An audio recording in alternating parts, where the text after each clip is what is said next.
మనిషి క్రియేట్ చేయలేదు ఈ ప్రపంచాన్ని, మనిషి క్రియేట్ చేయలేదు. ఇది టీవీ డిబేట్ అనుకుందామండి. ఏంటండి మరి అన్నదానికి అర్థం చెప్పండి నాకు. అసలు ఈ అబ్జర్వేషన్కి దేవుడు ఉన్నాడని మీరు అంటున్నారు, ఎట్లా అంటున్నారు చెప్పండి. ఇప్పుడు అంటే ఈ ప్రపంచాన్ని మనిషి కాదు కదా క్రియేట్ చేసింది, మనిషిని క్రియేట్ చేసింది ఎవరు అలా అనుకుంటే? మీరు క్రియేషన్ అన్నప్పుడు క్రియేటర్ని ఎత్తుక్కుంటారు. సరే, క్రియేటర్ ఎవరు? అసలు మనిషి ఇవాల్వ్ అయ్యాడు కదా, క్రియేట్ కాలేదు కదా. అంటే మీ పదాలకి మీరు బానిసలు అయిపోయి ఆ భావాలకి మీరు దాసోహం అన్నాక క్లియర్ థింకింగ్ అన్నదా టీవీ డిబేట్ ఆపేద్దాం. I will explain. చెప్పండి. అంటే ఏంటంటే సృష్టి అని అన్నాక సృష్టికర్తని ఎత్తుక్కుంటారు, తల్లిదండ్రులు అన్నాక తల్లి తండ్రిని ఎత్తుక్కుంటారు. అంటే మీ భాషలో ఒక కాన్సెప్ట్ ఉంది, ఆ కాన్సెప్ట్ని వాడుకుని మీరు ఆ పదం యొక్క కాన్సిక్వెన్సెస్ని వెతుక్కుంటున్నారు. ఓకే, కానీ సృష్టి ఆవిర్భవించింది కదా, పుట్టలేదు కదా. సృష్టి అన్న పదం తప్పు కదా. So I will now help you revise this statement. ఈ విశ్వం యొక్క ఆవిర్భావం అనాలి, విశ్వం యొక్క సృష్టి అనకూడదు. ఎప్పుడైతే సృష్టి అంటారో మీరు సృష్టికర్తను వెతుక్కుంటారు. సో ఈ భగవంతుడు అన్న ఐడియాకి దీనికి సంబంధం లేదు. వానాకాలంలో వాన పడుతుంది అని చెప్పడానికి తెలివక్కర్లేదండి. అక్కడి నుండి తీసుకొచ్చి ఇదంతా కూడా భగవంతుడి లింక్ అయిందన్న దాంట్లో పెద్ద లాజికల్ ప్రాబ్లం ఉందండి, ఒకసారి ఆలోచించుకోండి. రైట్.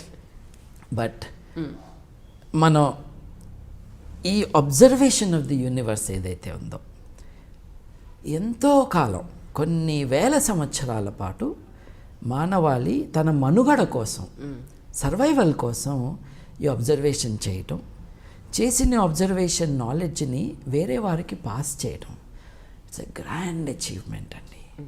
ఇప్పుడు లాస్కో గుహలు ఉన్నాయి, నేను ఇందాక చెప్పిన ఫ్రాన్స్ గుహలు.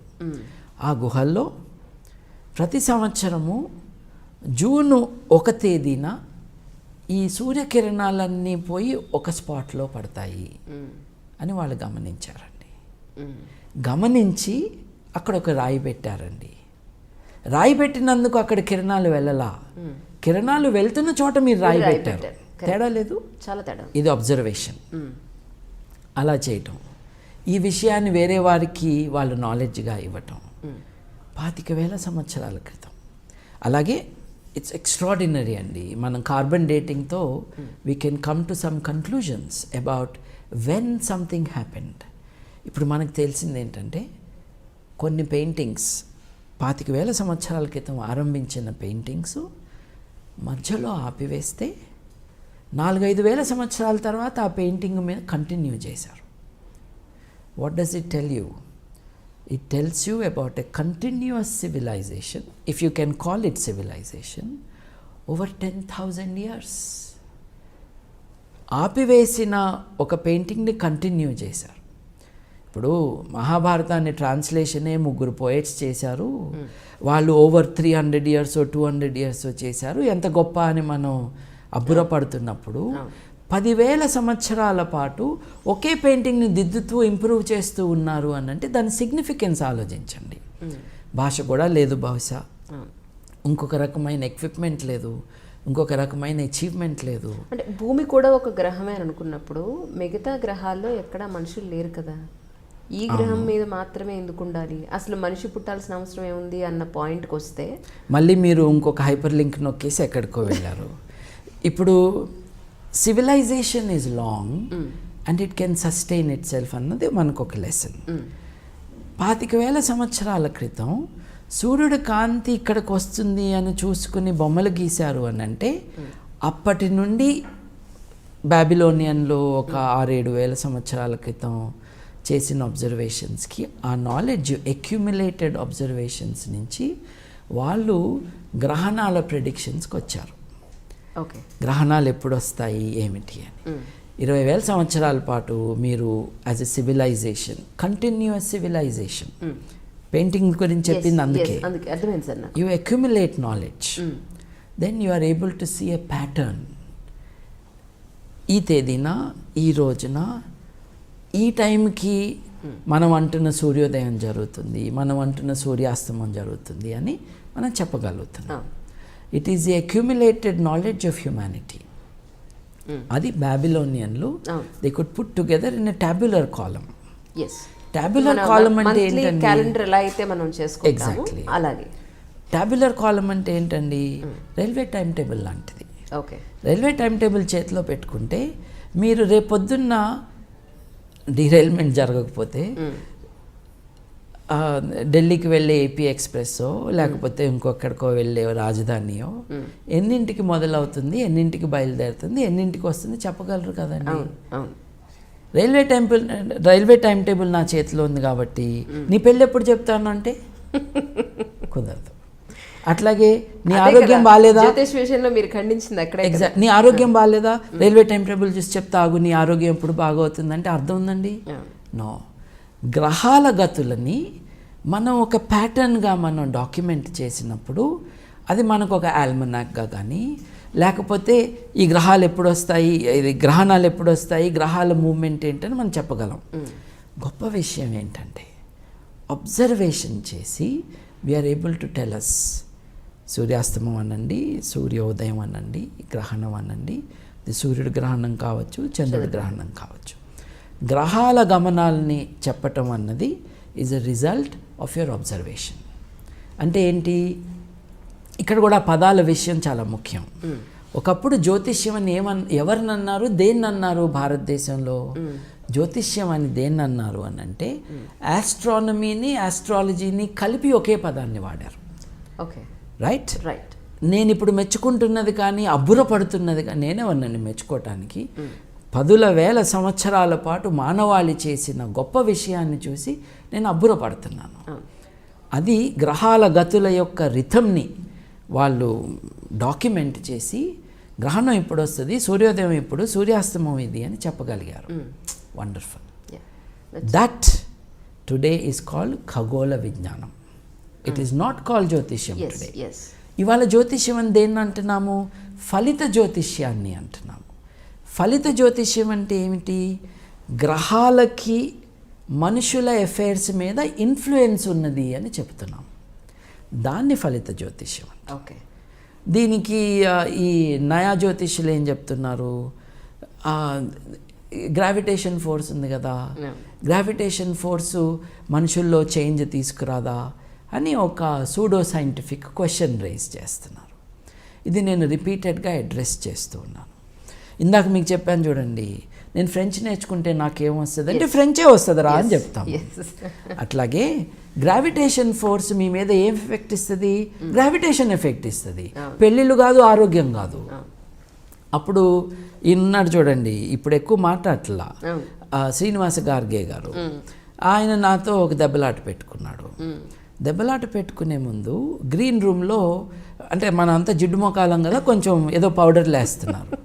ఈ పౌడర్లు వేస్తా ఉంటే ఆయన అక్కడ నుంచుని ఏమనుకున్నావు, నేను గాజులు తొడుక్కున్నాను అనుకున్నావా అన్నాడు. నేను అన్నాను, గాజులు తొడుక్కుంటే తప్పేంటండి, ఈ దేశంలో దాదాపు సగం మంది గాజులు వేసుకుంటారు కదా, మీకేంటి ఇబ్బంది అన్న అంటే ఆయన కొంచెం అవాక్కయ్యాడనమాట. It tells you something. గాజులు వేసుకున్న వాళ్ళు పవర్ఫుల్ కాదు అని వాళ్ళ మైండ్లో ఉంది. ఆడవారి పట్ల ఉన్న చులకన భావం ఇక్కడ కూడా బయటపడింది.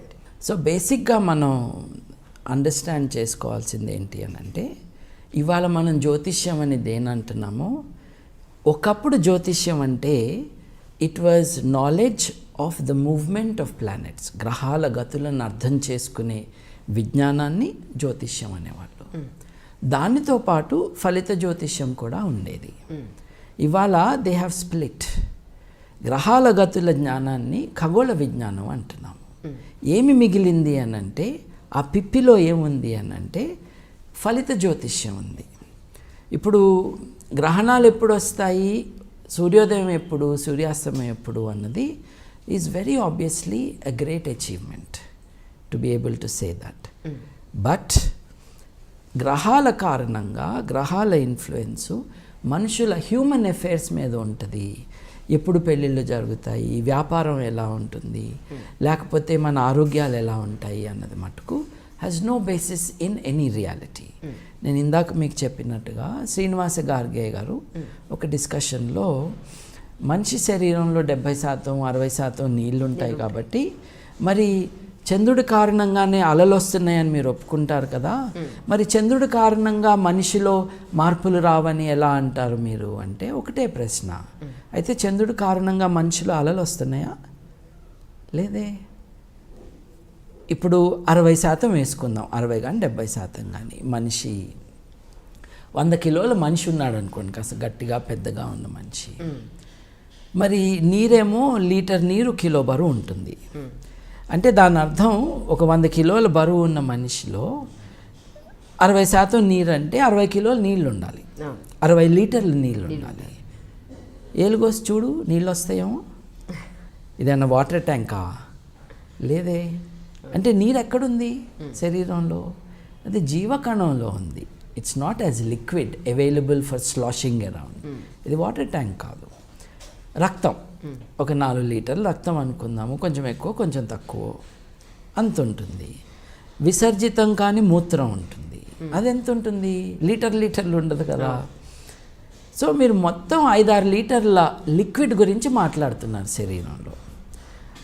ఇప్పుడు సముద్రంలో అలలు రావటానికి ట్రిలియన్స్ ఆఫ్ లీటర్స్, అంటే 100 కోట్ల కంటే ఇంకా కొన్ని ఎక్కువ రెట్లు లీటర్లు ఉన్న నీటి మీద చంద్రుడి యొక్క ఇన్ఫ్లుయెన్స్ ఉంటుంది.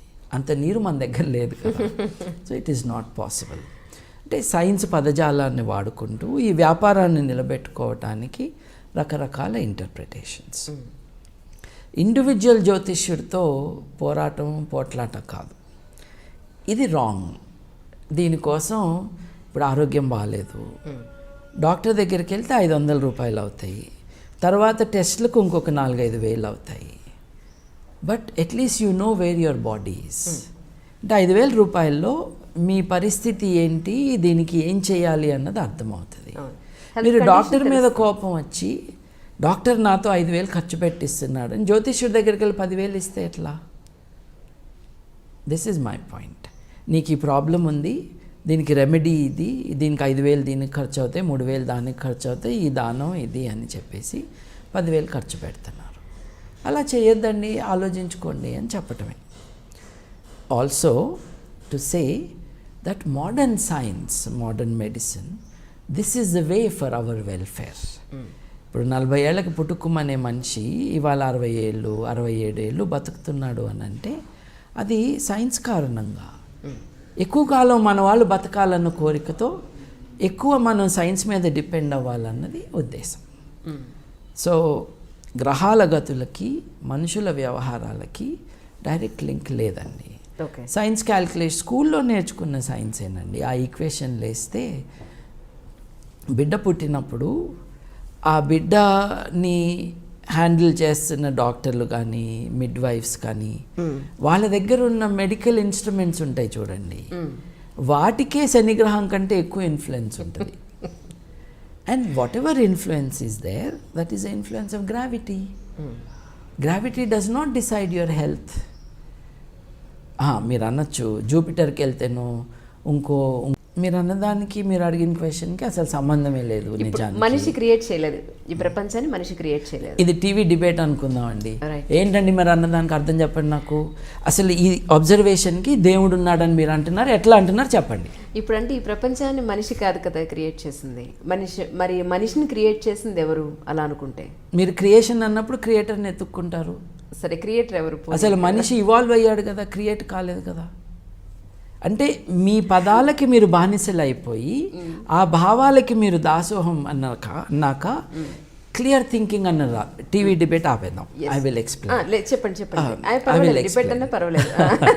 అంటే ఏంటంటే సృష్టి అని అన్నాక సృష్టికర్తని ఎత్తుక్కుంటారు, తల్లిదండ్రులు అన్నాక తల్లి తండ్రిని ఎత్తుక్కుంటారు. అంటే మీ భాషలో ఒక కాన్సెప్ట్ ఉంది, ఆ కాన్సెప్ట్ని వాడుకుని మీరు ఆ పదం యొక్క కాన్సిక్వెన్సెస్ని వెతుక్కుంటున్నారు. ఓకే, కానీ సృష్టి ఆవిర్భవించింది కదా, పుట్టలేదు కదా. సృష్టి అన్న పదం తప్పు కదా. So I will now help you revise this statement. ఈ విశ్వం యొక్క ఆవిర్భావం అనాలి, విశ్వం యొక్క సృష్టి అనకూడదు. ఎప్పుడైతే సృష్టి అంటారో మీరు సృష్టికర్తను వెతుక్కుంటారు. సో ఈ భగవంతుడు అన్న ఐడియాకి దీనికి సంబంధం లేదు. వానాకాలంలో వాన పడుతుంది అని చెప్పడానికి తెలివక్కర్లేదండి. అక్కడి నుండి తీసుకొచ్చి ఇదంతా కూడా భగవంతుడి లింక్ అయిందన్న దాంట్లో పెద్ద లాజికల్ ప్రాబ్లం ఉందండి. ఒకసారి ఆలోచించుకోండి. రైట్. బట్ మనం ఈ అబ్జర్వేషన్ ఆఫ్ ది యూనివర్స్ ఏదైతే ఉందో ఎంతో కాలం, కొన్ని వేల సంవత్సరాల పాటు మానవాళి తన మనుగడ కోసం, సర్వైవల్ కోసం ఈ అబ్జర్వేషన్ చేయటం, చేసిన అబ్జర్వేషన్ నాలెడ్జ్ని వేరే వారికి పాస్ చేయటం, ఇట్స్ ఎ గ్రాండ్ అచీవ్మెంట్ అండి. ఇప్పుడు లాస్కో గుహలు ఉన్నాయి, నేను ఇందాక చెప్పిన ఫ్రాన్స్ గుహలు. ఆ గుహల్లో ప్రతి సంవత్సరము జూన్ 1 తేదీన ఈ సూర్యకిరణాలన్నీ పోయి ఒక స్పాట్లో పడతాయి అని వాళ్ళు గమనించారండి. గమనించి అక్కడ ఒక రాయి పెట్టారండి. రాయి పెట్టినందుకు అక్కడ కిరణాలు వెళ్ళలా, కిరణాలు వెళ్తున్న చోట మీరు రాయి పెట్టారు. తేడా లేదు? చాలా తేడా. ఇది అబ్జర్వేషన్. అలా చేయటం, ఈ విషయాన్ని వేరే వారికి వాళ్ళు నాలెడ్జ్గా ఇవ్వటం 25,000 సంవత్సరాల క్రితం. అలాగే ఇట్స్ ఎక్స్ట్రాడినరీ అండి. మనం కార్బన్ డేటింగ్తో we can come to some conclusions about when something happened. ఇప్పుడు మనకు తెలిసింది ఏంటంటే, కొన్ని పెయింటింగ్స్ 25,000 సంవత్సరాల క్రితం ఆరంభించిన పెయింటింగ్స్ మధ్యలో ఆపివేస్తే 4-5 వేల సంవత్సరాల తర్వాత ఆ పెయింటింగ్ మీద కంటిన్యూ చేశారు. What does it tell you? It tells you about a continuous civilization, if you can call it civilization, over 10,000 years. ఆపివేసిన ఒక పెయింటింగ్ని కంటిన్యూ చేశారు. ఇప్పుడు మహాభారతాన్ని ట్రాన్స్లేషనే 3 పోయట్స్ చేశారు. వాళ్ళు ఓవర్ 300 ఇయర్స్ 200 ఇయర్స్ చేశారు. ఎంత గొప్ప అని మనం అబ్బురపడుతున్నప్పుడు 10,000 సంవత్సరాల పాటు ఒకే పెయింటింగ్ని దిద్దుతూ ఇంప్రూవ్ చేస్తూ ఉన్నారు అని అంటే దాని సిగ్నిఫికెన్స్ ఆలోచించండి. భాష కూడా లేదు, బహుశా ఇంకొక రకమైన ఎక్విప్మెంట్ లేదు, ఇంకొక రకమైన అచీవ్మెంట్ లేదు. అంటే భూమి కూడా ఒక గ్రహమే అనుకున్నప్పుడు మిగతా గ్రహాల్లో ఎక్కడా మనుషులు లేరు కదా, ఈ గ్రహం మీద మాత్రమే ఎందుకు ఉండాలి, అసలు మనిషి పుట్టాల్సిన అవసరం ఏముంది అన్న పాయింట్కి వస్తే మళ్ళీ మీరు ఇంకొక హైపర్ లింక్ నొక్కేసి ఎక్కడికో వెళ్ళారు. ఇప్పుడు civilisation is long and it can sustain itself అన్నది మనకు ఒక లెసన్. 25,000 సంవత్సరాల క్రితం సూర్యుడు కాంతి ఇక్కడికి వస్తుంది అని చూసుకుని బొమ్మలు గీశారు అని అంటే అప్పటి నుండి బాబిలోనియన్లో ఒక 6-7 వేల సంవత్సరాల క్రితం చేసిన అబ్జర్వేషన్స్కి ఆ నాలెడ్జ్ అక్యుములేటెడ్ అబ్జర్వేషన్స్ నుంచి వాళ్ళు గ్రహణాల ప్రెడిక్షన్స్కి వచ్చారు. ఓకే, గ్రహణాలు ఎప్పుడు వస్తాయి ఏమిటి అని. 20,000 సంవత్సరాల పాటు మీరు as a civilisation, continuous civilisation, painting గురించి చెప్పింది అందుకే, you accumulate knowledge, then you are able to see a pattern. ఈ తేదీన, ఈ రోజున, ఈ టైంకి మనం అంటున్న సూర్యోదయం జరుగుతుంది, మనం అంటున్న సూర్యాస్తమం జరుగుతుంది అని మనం చెప్పగలుగుతున్నాం. It is the accumulated knowledge of humanity. అది బాబిలోనియన్లు they could put together in a tabular column. Tabular column అంటే ఏంటండి? క్యాలెండర్ ఎలా అయితే మనం చేసుకుంటామో అలాగే టాబ్యులర్ కాలమ్ అంటే ఏంటండి? రైల్వే టైం టేబుల్ లాంటిది. ఓకే, రైల్వే టైం టేబుల్ చేతిలో పెట్టుకుంటే మీరు రేపొద్దున్న డీరైల్మెంట్ జరగకపోతే ఢిల్లీకి వెళ్ళే ఏపీ ఎక్స్ప్రెస్సో లేకపోతే ఇంకొకడికో వెళ్ళే రాజధానియో ఎన్నింటికి మొదలవుతుంది, ఎన్నింటికి బయలుదేరుతుంది, ఎన్నింటికి వస్తుంది చెప్పగలరు కదండి. రైల్వే టైం టేబుల్ నా చేతిలో ఉంది కాబట్టి నీ పెళ్ళి ఎప్పుడు చెప్తాను అంటే కుదరదు.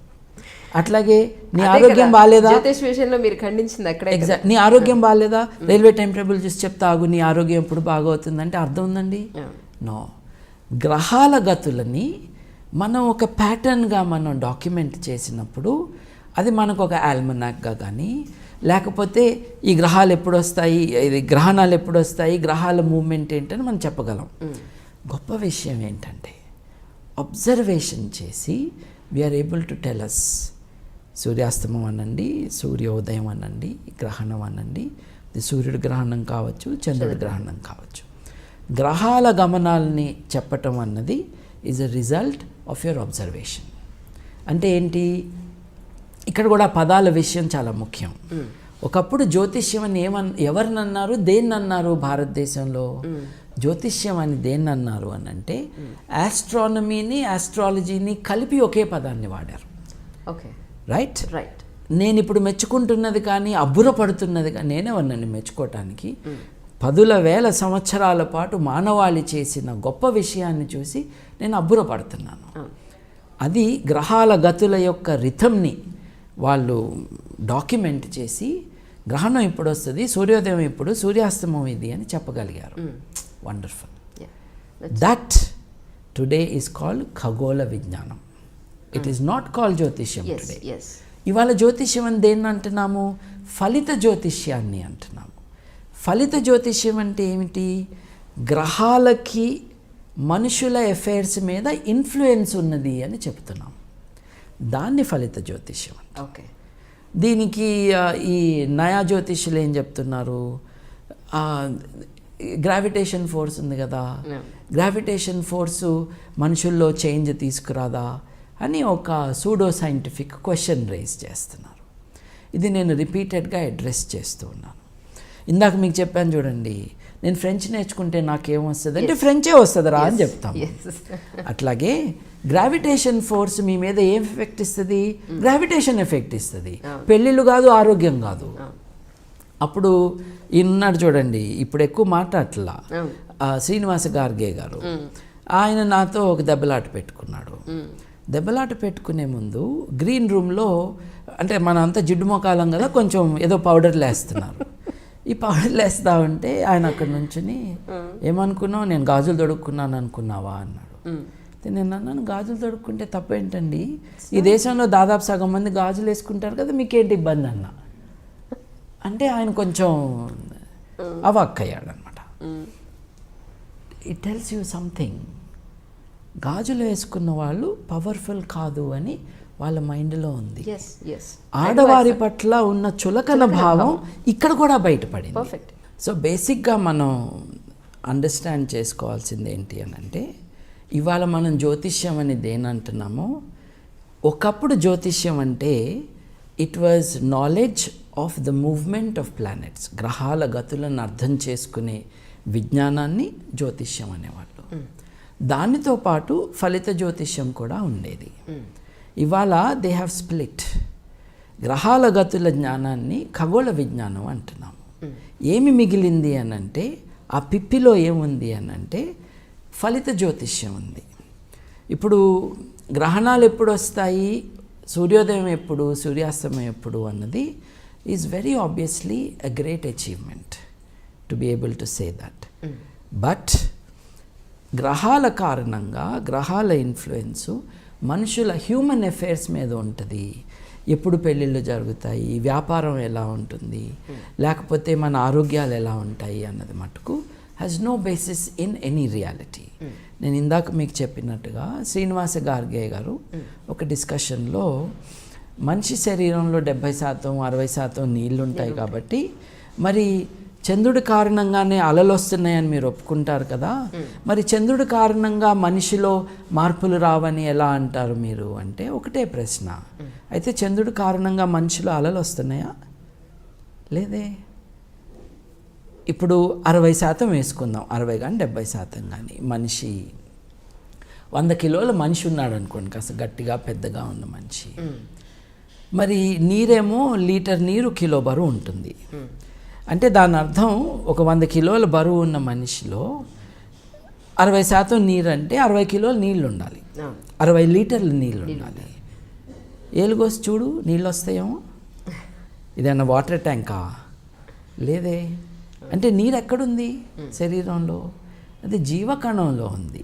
It's not as liquid available for sloshing around. ఇది వాటర్ ట్యాంక్ కాదు.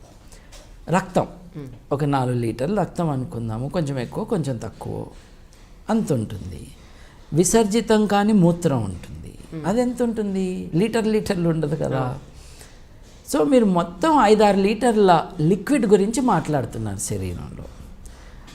ఇప్పుడు సముద్రంలో అలలు రావటానికి ట్రిలియన్స్ ఆఫ్ లీటర్స్, అంటే 100 కోట్ల కంటే ఇంకా కొన్ని ఎక్కువ రెట్లు లీటర్లో ఉన్న నీటి మీద చంద్రుడి యొక్క ఇన్ఫ్లుయెన్స్ ఉంటుంది. అంత నీరు మన దగ్గర లేదు కదా. So it is not possible. అంటే సైన్స్ పదజాలాన్ని వాడుకుంటూ ఈ వ్యాపారాన్ని నిలబెట్టుకోవటానికి రకరకాల ఇంటర్ప్రిటేషన్స్. ఇండివిజువల్ జ్యోతిష్యుడితో పోట్లాట కాదు, ఇది రాంగ్. దీనికోసం ఇప్పుడు ఆరోగ్యం బాగాలేదు, డాక్టర్ దగ్గరికి వెళ్తే 500 రూపాయలు అవుతాయి, తర్వాత టెస్ట్లకు ఇంకొక 4-5 వేలు అవుతాయి. But at least you know where your body is. అంటే 5,000 రూపాయల్లో మీ పరిస్థితి ఏంటి, దీనికి ఏం చేయాలి అన్నది అర్థమవుతుంది. మీరు డాక్టర్ మీద కోపం వచ్చి డాక్టర్ నాతో 5,000 ఖర్చు పెట్టిస్తున్నాడు అని జ్యోతిష్యుడి దగ్గరికి వెళ్ళి 10,000 ఇస్తే ఎట్లా? This is my point. నీకు ఈ ప్రాబ్లం ఉంది, దీనికి రెమెడీ ఇది, దీనికి 5,000 దీనికి ఖర్చు అవుతాయి, 3,000 దానికి ఖర్చు అవుతాయి, ఈ దానం ఇది అని చెప్పేసి 10,000 ఖర్చు పెడుతున్నారు. అలా చేయొద్దండి, ఆలోచించుకోండి అని చెప్పటమే. Also to say that modern science